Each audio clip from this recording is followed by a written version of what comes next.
I thought you said earlier that all wars were about, oil and corporations. They are, but they're all religious-based, too. So they're all about religion and oil and corporations? Could be, and sure. Occasionally getting rid of the Nazis?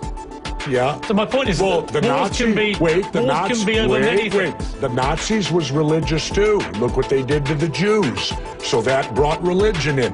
Vietnam was religious because Diem, our puppet president, and our country brought 100 Christian Vietnamese down to the south to be the government. Well, the southern Vietnamese didn't like these religious characters from up north, so they then became the Viet Cong.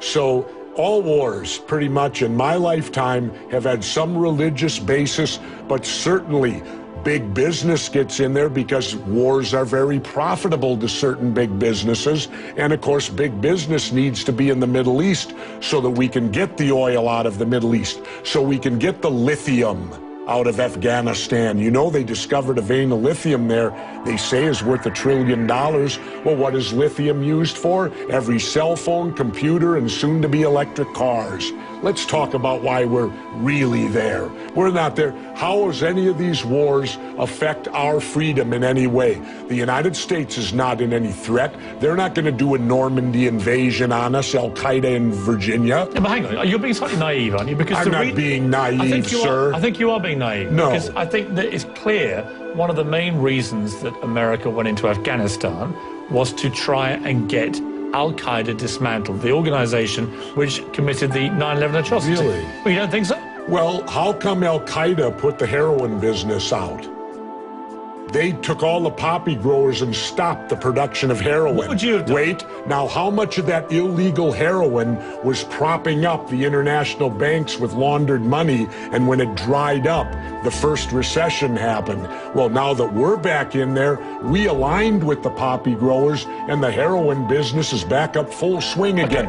I thought we fight a war on drugs here. All right, Jesse, we're not. What would you have done on September the 12th, 2001? What would you have done if you'd been president?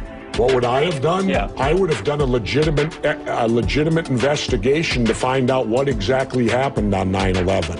How did they know who did this so quickly like they did Lee Harvey Oswald?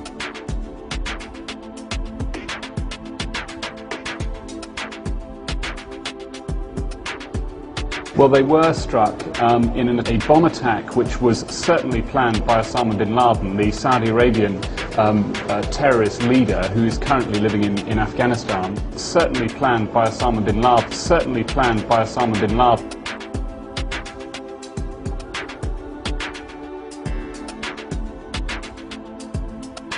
Ridiculous thing to say. Ridiculous. Okay, let's talk about your BBC. I have a tape of a BBC reporter broadcasting directly back to England talking about a third building has collapsed. World Trade Center Building 7 talks for 7 minutes. All the while she's talking, World Trade Center Building 7 is still standing right behind her. It didn't fall for another half hour. Yet they were doing a pre-broadcast back to England that, yes, it's true, you need to that this building fell and it hadn't fallen yet.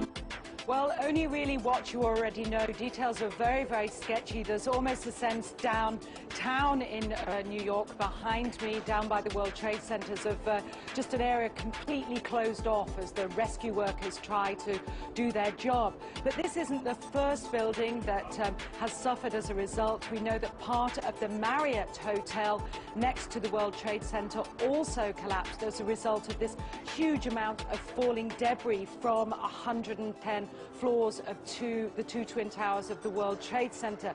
As you can see behind me, the Trade Center appears to be still burning. We see these huge clouds of smoke and ash.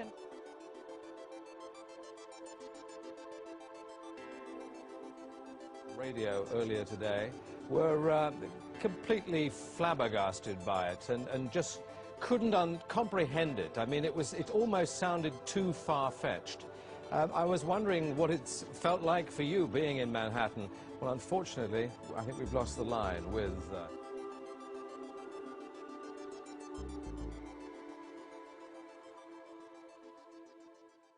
trying to make out the British Broadcasting Company, one of the most respected news organisations in the world, was inventing huge buildings falling over. You need to have a break, Jesse. We'll come back after the break, and we'll talk about Israel and Iran. Are you kidding me?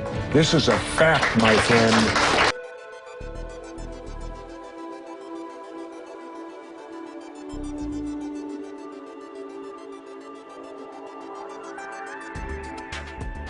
Back with Jesse Ventura live along with our studio audience. We left a fairly heated debate about various theories that you have about 9/11 and so on. Let's move on to... and the government only has a theory.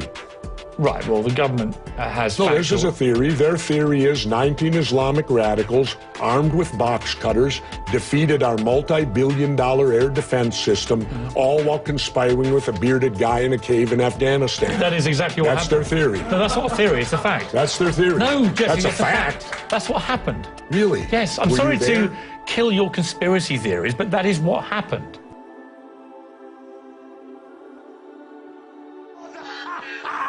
No, Jesse, That's a fact. That's what happened. Really? Yes, I'm Were sorry you there? to kill your conspiracy theories, but that is what happened. No, Jesse, That's a fact. That's what happened. Really? Yes, I'm Were sorry you there? to kill your conspiracy theories, but that is what happened. No, Jesse, That's a fact. That's what happened. Really? Yes, I'm Were sorry you there? to kill your conspiracy theories, but that is what happened.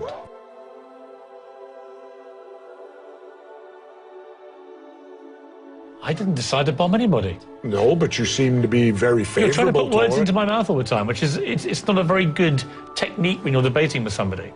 Just stick to facts. Well, how many political offices have you held? None. Then don't tell me how to debate, because I've held 2. Oh, I've debated many times. But you've never won an election where a debate I was think required. you make some very sensible points, and you make some crackpot points. That's your opinion. Yes. How many people here think I make crackpot points? Yeah. 1. How many think I make sensible points? You're in a minority, my good friend.